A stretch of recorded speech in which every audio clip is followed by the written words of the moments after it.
really, really enjoyed this ride. Now, when you think about it, not your grandfather's or your dad's Disney type film. Right. The studio going in different directions on many levels on this, including how Africa and its people are portrayed in a joyful, uplifting, positive manner. For you, what was your initial reaction when you first looked at this script? Well, you know, what you say there is why it caught my attention out of the gate. You know, I am a child of African descent myself. I have seen how Africa has been portrayed in terms of films that have crossed over into the West. It's not to say that those are fundamentally bad films, but they are all skewed a certain way. Child soldiers, corruption, deprivation, poverty, you know, and that is a part of African life, but that's certainly not all of it.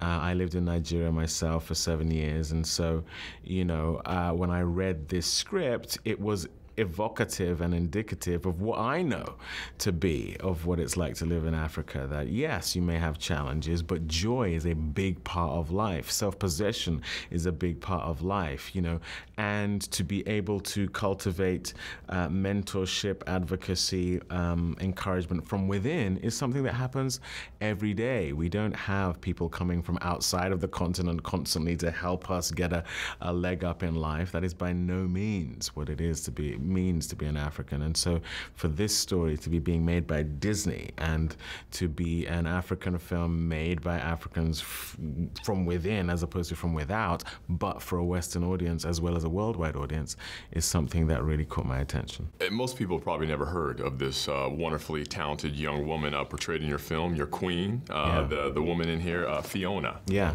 In a nutshell, how would you describe this powerful young woman and her journey and how it resonates? It's funny because Fiona Mutesi, who is the real-life person that Medina Nalwanga plays in the film, there's a real parallel there in the sense that Fiona Mutesi is from Katwe and she is growing up in this slum facing a lot of challenge, and this man comes along and sees her potential and helps her to become a chess champion. Medina Nalwanga is a dancer in Katwe, Uganda, who is rife with talent.